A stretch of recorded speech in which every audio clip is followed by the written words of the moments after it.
Good morning, everyone.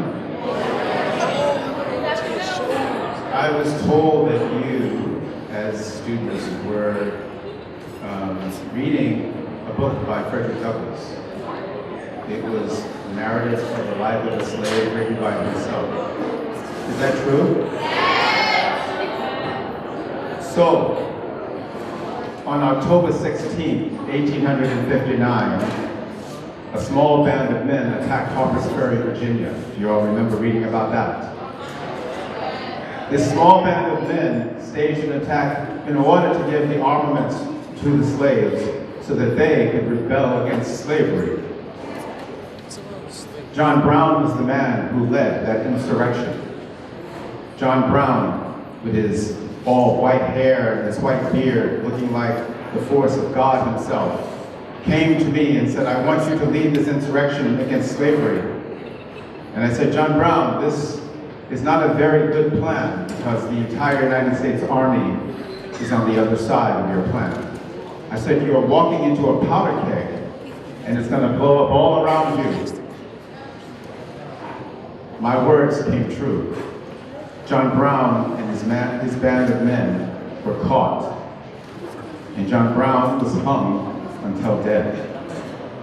John Brown has become a premonition.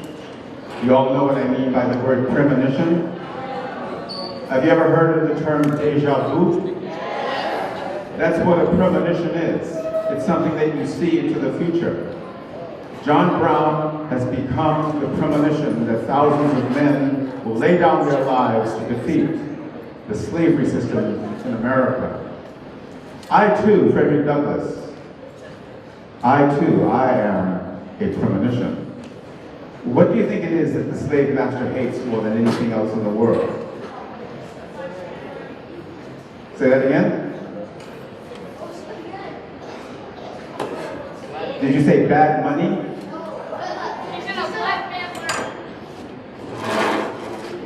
A slave master hates for a former slave such as myself to steal away my own body from his property.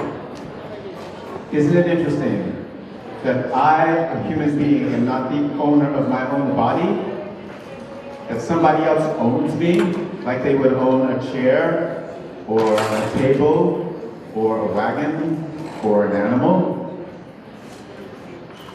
They hate more than anything to see a man such as myself steal himself away.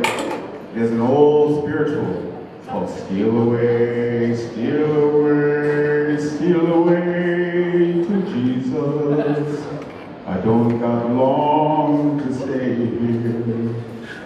That spiritual song was about people running away from slavery, which is what I did. A slave master hates for me to also speak out the truth about slavery. And everyone here knows what the truth of slavery is. In order for a human being to enslave another, he must strive day and night to destroy the humanity of his downcast brother. And once you try to destroy the humanity of a human being, you destroy your own. That is the truth of slavery. When I was a young boy, 6 years old, 5 years old, I did not know I was a slave. My first memories of my grandmother, Betsy. I used to watch her deep in the waters, wading out there with her nets in the water.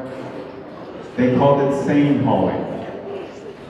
I remember her throwing her nets out like I'm throwing my coat out over these tables. And she would be singing this wonderful song. The waters of the Jordan are flowing to Zion, flowing home. To my Lord, the waters of Jordan are flowing to Zion, flowing home. To my Lord. My aunt, my grandma Betsy, she was a famous fishing woman. She was also a famous planting woman. They said that no seed would go into the ground unless Grandma Betsy's hands were couching that seed in her palms.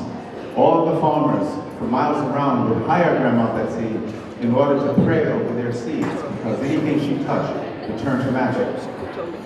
These were my first memories. This beautiful spiritual woman. I did not know I was a slave. One day, Grandma Betsy says to me, Fred, I'm going to take you to the main plantation to meet your kinfolk. You see this whole place that we live in, the shack we live in, and the property for miles this way and that way. We belong to Old Massa, and I want you to go meet everybody at the main plantation. So when she said this, I thought Old Massa was God, like the old master of the universe. I had no idea what she was talking about. Do any of you know what she meant by Old Massa? She meant a human being who was the master of all the people who were there. Someone who owned your body, someone who owned yourself. Again, I ask you to think, what does it mean for somebody else to own you, as opposed to you owning your own self? So we went to this main plantation, and there were the likes of children I had never seen before. There were light-skinned children, and dark-skinned children, and Grandma said, each and every one of these children is your kinfolk. She named my brother, my sister, my cousin. There's your brother Perry. There's your sister Liza. There's your cousin Jethro. She said, go play with them. Go play with them? They're wild, Grandma. I've never seen such wild children in my life. Look at them. They're running on their hands over here, and someone is throwing another child up in the air like he's a ball, and the other one is catching him. They're really wild, Grandma. I don't want to play with them. She said, go play with them. They will toughen you up. You've been hanging around my petticoats all these years. Go play with them. So I went to play with those children. And indeed, they were wild. But one of my cousins comes skipping back and says, Fred, your grandmama is gone. What do you mean my grandmama is gone? She wouldn't leave me here. And I ran out front. Where are you, Grandma? Grandma! She had disappeared into the underbrush. She was one of those Indian type women who would just fade away into the fabric of a forest. You would never see her again if she didn't want you to see her. I started weeping. Where's my grandma? Where did she go? And my brother Perry, he comes up with this apple and this pear, and he gives it to me. He says, do you know why your grandma left you here? I said, no, I don't know why. Because you as a slave, just like all of us children, we are slaves. And it was time for you to come. And we belong to Old Massa. And you have to do the work that you were meant to be done because you are a slave. That was the first time in my life I realized what slavery is. It means that you can be taken from people you love, and you can be put in places you don't want to be. It means that you are not the master of yourself, that somebody else is your master. They took me to the kitchen in this place. The kitchen led by Aunt Katie. You all remember reading about Aunt Katie? Aunt Katie was a very mean type of woman. She didn't care too much for her own children, never mind me. So she took a very special dislike to me. And as I walked in there, she looked at me and said, you better get that look off your face. Nobody here is gonna accept you looking keen and looking smart. You better get that look off your face because somebody's gonna knock it off your face. And I think that's the reason she took a special dislike to me. Because here I was, someone who was very well taken care of, coming into a plantation where nobody is going to be treated like anybody else. They're all going to be treated like dirt. So Aunt Katie took a special interest in treating me like dirt. One day, she made a loaf of bread that was about a loaf of cornbread, and she cut it up into 16 pieces. Now what happened is, this kitchen that we were in was the kitchen that we lived in. I and the other 15 boys, we lived in this kitchen. I still have deep wounds in my feet from the time that I spent in the cold weather trying to sleep, trying to have a good sleep in that kitchen. So this wasn't just a place where we ate, this is a place where we slept and a place that we played. So she made up this cornbread, cut it up into 16 pieces, and the 16th piece I thought was going to be mine. She walked out into the field, into the chicken area, and she started feeding it to the chicken. And I said, well, why are you feeding my cornbread to the chickens and the roosters? And she said, because, she says, I hope you starve, which was the meanest thing that she had ever done to me. That day was a day that I really went into a lot of pain and rejection. That whole day I was hungry. That whole day I was upset. That night I was looking for something to eat. I went into the kitchen, just like you are eating right now. I found myself some corn kernels. And I put those corn kernels inside a hot brick oven so that they could get nice and warm, so that I could have something in my stomach. I was getting ready to take those corn kernels out of the oven, and the door opened. And I said, this must be Aunt Katie, looking to see if I'm trying to eat anything. Looks like she just wants me to starve. But it wasn't my Aunt Katie. It wasn't Aunt Katie who was walking in there. It was somebody else. Somebody else I haven't even mentioned. Y'all care to venture who that person is? Anybody here listening to the story? Yes. Not the slave master. Good guess. Try another guess. Do you think it was my grandma? Grandma Betsy? Wasn't my grandma Betsy. Somebody I haven't even told you about. Somebody who didn't appear in the story yet. I'll tell you who it is, instead of keeping y'all guessing. Do y'all have a guess? What is it? Slave owner's wife. That's a good guess. It was my very own mother. And the reason I didn't tell you about my mother is because my mother was someone who was farmed out so that she never saw her family or saw her family only on occasion. This was one of the occasions that my mother, Miss Harriet Bailey, walked into the room and she said to me, Fred, you don't look very well. You look very sick. You look like you've seen a ghost. You look like a ghost. And it was hard for me to tell her this. But I said, I am very hungry, Mama. Aunt Katie said that she hoped I starved and she wouldn't let me eat today. Well, my mother went into Aunt Katie's room and woke her up out of a dead sleep. I heard her screaming at the top of her voice. I heard her say things like, don't you ever let me hear that you're doing this to my son again. Because if I were to die this very night, I would come back and I would haunt you for the rest of your life, and even beyond that. I could feel the wind being knocked out of Aunt Katie's chest from just the power of what my mother was telling her. And Aunt Katie did change her attitude towards me after that night. But my mother came to me and she baked me a loaf of bread, gingerbread, in the middle of the night. She got some milk. I don't know where she got this milk from. She must have brought it with her. And she boiled it up on the stove. And she fed me. And she rocked me and she sang me a song, just like I was a little newborn. That's how much she loved me, my mother did.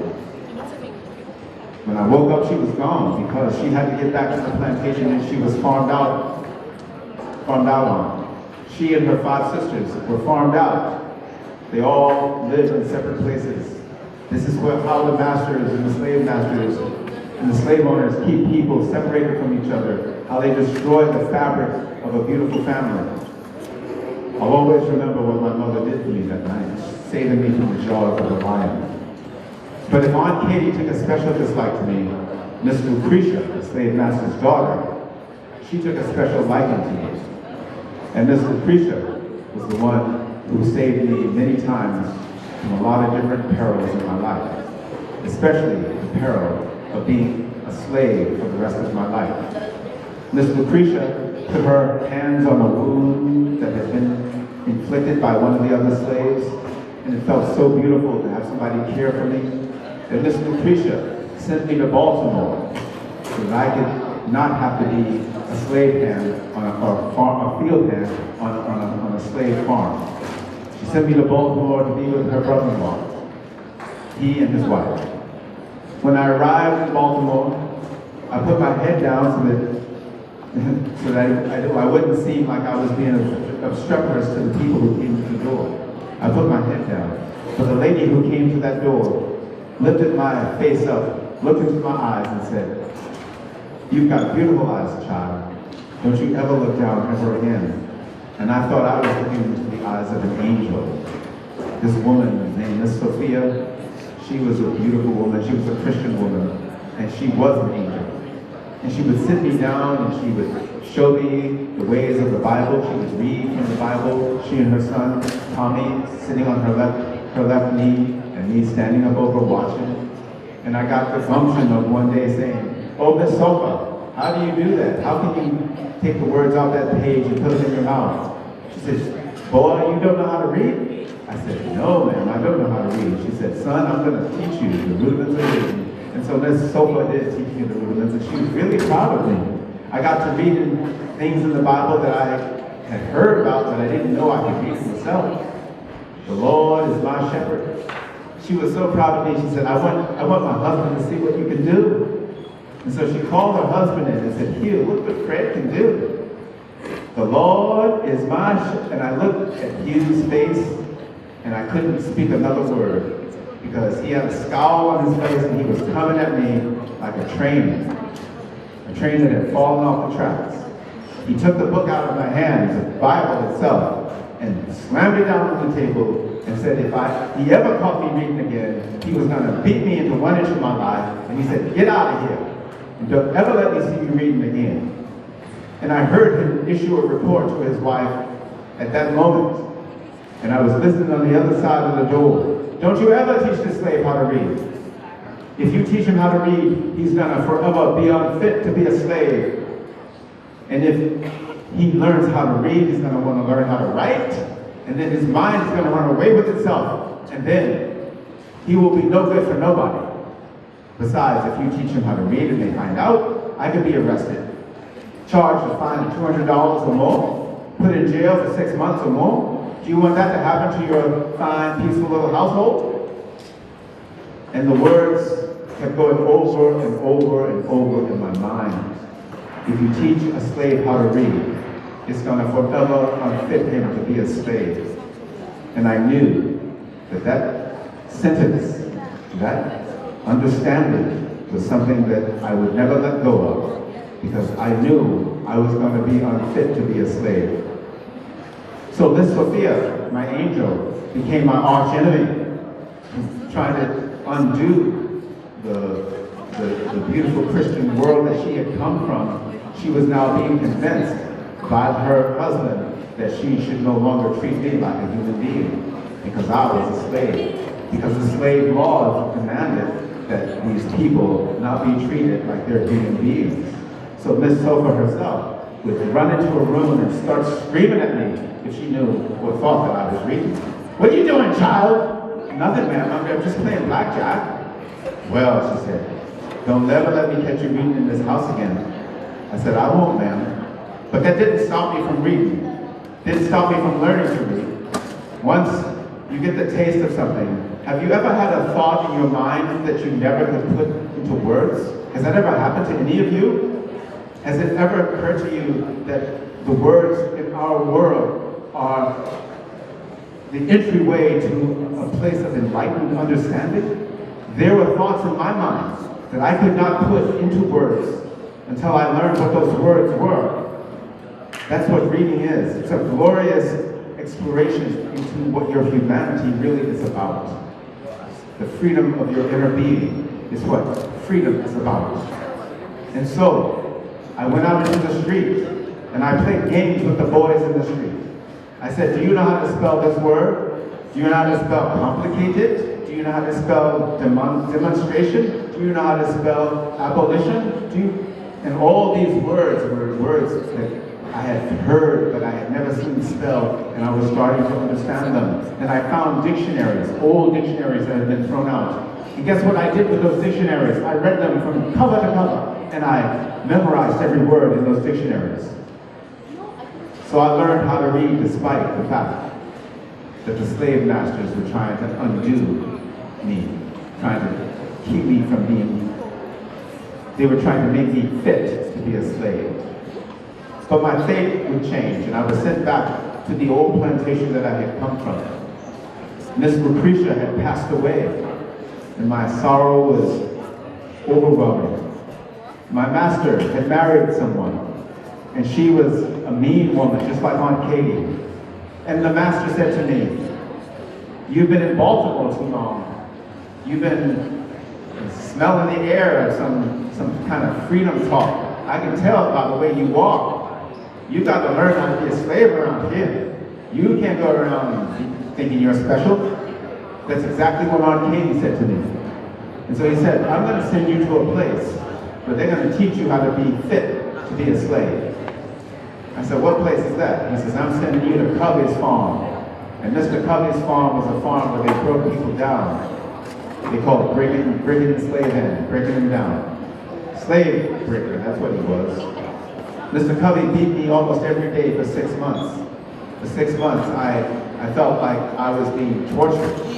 And at the end of those 6 months, I felt like I had lost all of my vitality and all of the light in my eyes had gone out. That little boy, that young one who wanted to read and wanted to learn, I wanted to die at this moment. I wanted to sail away. That one day of the week that we had to rest on Sunday, I looked at the white sails on the docks, and I would say, I want to be those white sails. I want to die. I want to go back to my homeland. If only I could go back, I would easily die just to go back to my homeland to be free. The next day was the day we had to thresh some wheat, and I was on the assembly line.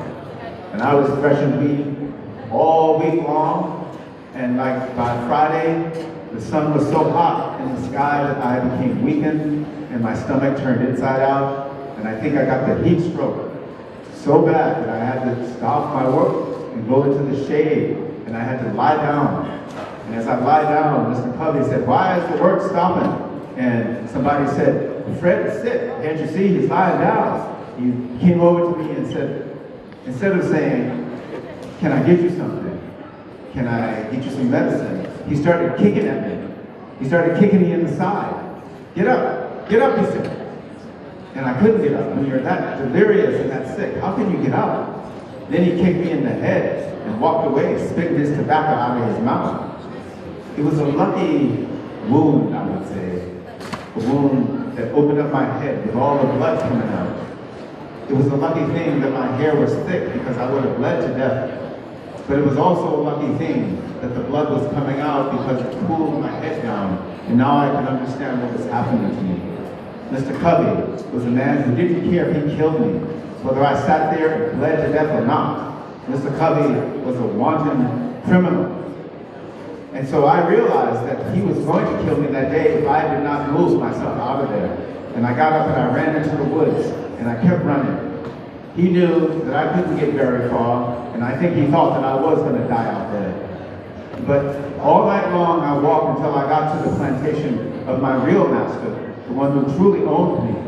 And he looked at me, the blood running down my shirt. He saw the leeches all over my body. All of the people who were around me were crying because the slave people saw that I was in such bad condition. And he says, "What are you doing here?" I said, "Mr. Covey has been beating me and he's going to kill me if I stay there." And my master said, "Mr. Covey is not going to kill you. You're there for a reason. You're there so that you can learn how to be a slave. But if you're not back there first thing in the morning, you can stay here tonight. But if you're not back there first thing in the morning, I'm going to kill you myself." Now, they call that being caught between a stone and a hard place. People are going to kill you wherever you're going to go. So what are you going to do with yourself? Your body is tormented, your mind is tormented, your heart is tormented. Nobody is rescuing you. First thing in the morning, after I got myself cleaned up, I walked out, pretending I was going to Covey's farm. But there was only one thought in my mind. How can I escape from slavery? I went into some bushes. I went into a meadow, and I fell into a deep sleep. And I was so tired that nothing could wake me up except a bad dream. And I did have a very bad dream. I dreamed that there was a snake coming after me, a snake with poison fangs. I dreamed that the snake was crawling very slowly, and it was coming up over the hill, and it got to my foot, and it was gonna bite me. And at the moment that it bit me, I could feel something on my foot, and it woke me up in total terror, and I was screaming, "Ah! Ah!" I'm glad I can get your attention. The hand that was on my foot was a hand of a friend. It was a man by the name of Sandy. And Sandy said, "Fred, I tracked you down out here. I know what Covey has done to you, and I'm here to help you." And I said, "Sandy, how can you help me? How can you help me get out of slavery?" He said, "I have something here special. As you know, I came from Africa 6 years ago," he said to me. "As you know, nobody's ever beat me ever since I come from Africa on the slave ship. And you want to understand why nobody's ever beat me? Because of the root that's in my right hand pocket." And he took out his root and he said, "I want you to have this root. If you put it in your right hand pocket, nobody's ever going to beat on you again." I said, "I don't believe in superstition." He said, "This is not superstition. You are from a people who are warriors. You are from Africa. This root belongs to you. And because you are from Africa, you are a warrior. Take this root and put it in your right hand pocket." He had me under his spell, and I took the root and put it in my pocket. Now go to Covey's farm. When I got to Covey's farm, it was early Sunday morning. Covey tipped his hat to me. Mr. Covey tipped his hat to me after he was getting ready to kill me just 2 days before. What was this all about? Mr. Covey went off to a revival meeting out there in the woods, and all the other people who would like to go to revival meetings to get next to God. And I said to myself, this root must be working. And when Covey come back from his revival meeting, everybody in the revival meeting was saying that lovely song about wandering in the wilderness. My soul was new when I came out the wilderness. My soul was new when I came out the wilderness. I loved everybody when I came out the wilderness, leaning on the Lord. I said my soul was new when I came out the wilderness. My soul was new when I came out the wilderness. I loved everybody when I came out the wilderness, leaning on the Lord. And the song was so beautiful, and Covey looked so enlightened. Covey looked like he had seen the Holy Ghost. I said, Covey, he's going to free us. I know that's what he's going to do. And once you've seen the light of God, and once the beauty of God has entered your soul, how could you possibly keep slaves? Do you think it's possible to keep slaves once you've seen the light of God? No. That's what I thought he was going to do. So when he woke me up the next morning and said, go and hitch up the horses, I got a special thing that I want to do today. I knew that he was going to go get the papers to free all the slaves. I knew that's what he was going to do. And so, as I was hitching up the horses, I was stroking them down and feeling very happy and whistling and very, very satisfied with myself. But Covey comes in and he says, okay, Fred, I want you to go to the other side of the barn and take off your clothes because I'm going to beat you to 1 inch of your life. I said, what you talking about? I'm not going to take my clothes off. And he comes at me like a train that's running off the tracks. He comes at me so fast, but my hands, my arms were faster than his body. And I took my arms, pushed them out like a mule kick around his throat. And my hands were so powerful, tight around his throat that he went down to his knees with the color coming out of his face. And so he called out, Robert, come help me, Robert. Get this boy off of me. And Robert was one of the slaves who didn't like to do a lot of work. And so he comes in like looking like, what did you say you want me to do? Get this boy off of me. And Robert said, I wasn't hired to help you beat on nobody. I'm getting myself out of here. So Robert left. Then he called, George! All the time my hands were around his neck, drawing blood. George comes and he says, I'm gonna get that nigga off of you. But George didn't realize it wasn't my hands that I had as weapons. I also had my knee. So when he come to grab me, I hit his chest so hard that the wind was knocked out of him, and he was no good for anybody. There was only one person he could call. That was Caroline. Caroline was a majestic woman who swayed into that barn and said, "What do you want me to do? Get this boy off of me. He's got his hands around my throat." And Caroline said, "I ain't doing nothing." And she just rolled her eyes and kept walking. So it was me and Covey. For 2 hours, we wrestled. I drew some blood from him. No blood was drawn from me. And at the end of 2 hours, Covey said, "I would have beat you better if you hadn't resisted so much." The truth is, he didn't beat me at all. I was the one who controlled that fight for 2 hours. And Mr. Covey knew he had been defeated at his own game. That which he applied day in and day out was no longer suitable to me because I had beat him at his own game. I had vanquished Mr. Covey.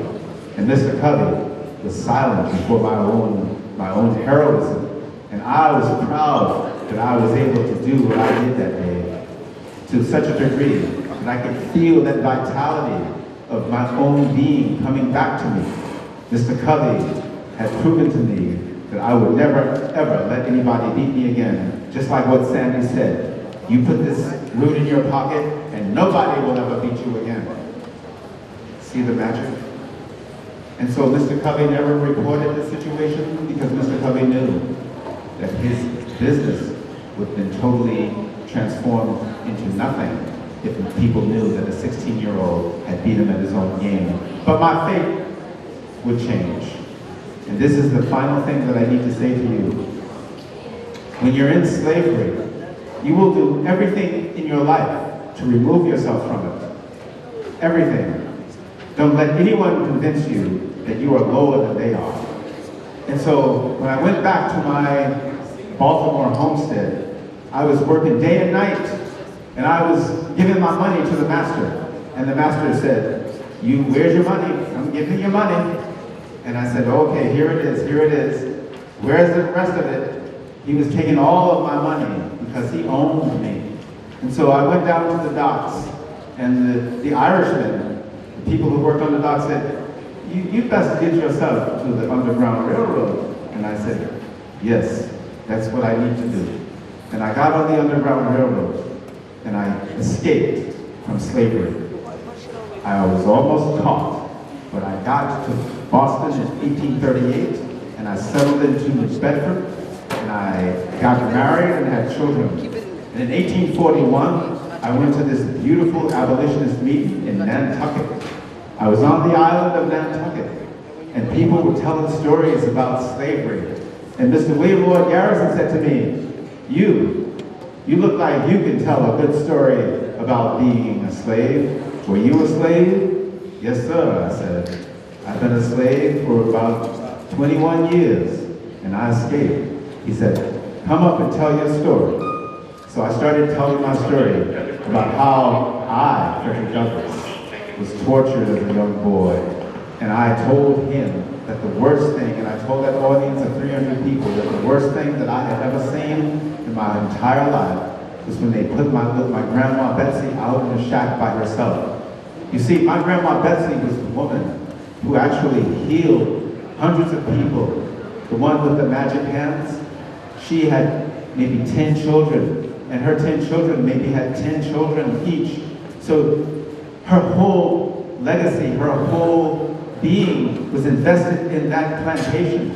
Even when she was a young girl of 15 and 16 years old, she was the wet nurse for some of the master's babies. Did you know that the slave women who were pregnant would also have to feed the mouths of the hungry white children too? She was one of their wet nurses. So this woman who had put her own breast into the mouth of these people who owned her, they put her out into a little shack by herself.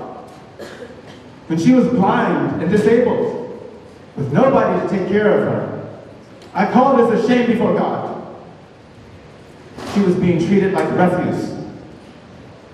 Mr. William Lloyd Garrison got up and said, "Are we going to let this man be treated like refuse?" And 300 strong, they cried, "No, no, no! Are we going to let him speak out against slavery?" They cried, "Yes." At that moment, I knew what I was going to become. I was going to become an abolitionist. And that's who I am. I am Frederick Douglass. a man who escaped from the South, a man who is a man, not a half man like the Constitution might depict me, but a man fully endowed with my entire humanity. And because I am a man, I am and always will be an abolitionist. Thank you very much.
We're the stronger than we look type.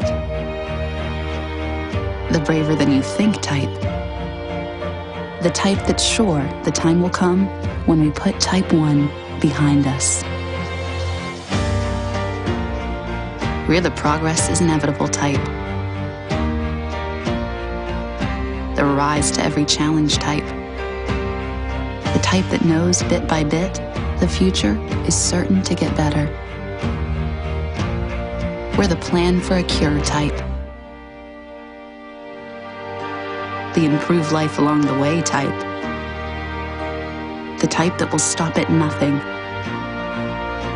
Absolutely nothing. Until type 1 becomes type none.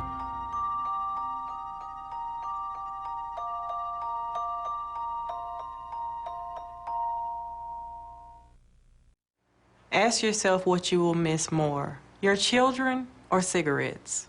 For as long as I can remember, my mother smoked. She died from lung cancer when I was 16. I could not take the chance of continuing smoking and not being here for my daughter. I know how much I needed my mom still, and I didn't realize it until I had lost her. You can quit. For free help, call 1-800-QUIT-NOW. I got no pulse, so losing him. Sergeant, he's in VFib. Shock him. Drives it road all the time. He just had a few drinks. This can't be happening. Are we clear? Clear. You were just buzzed. Just buzzed. You didn't tell us that, sir. You're right, this isn't happening. He'll be fine. Yeah, I feel good.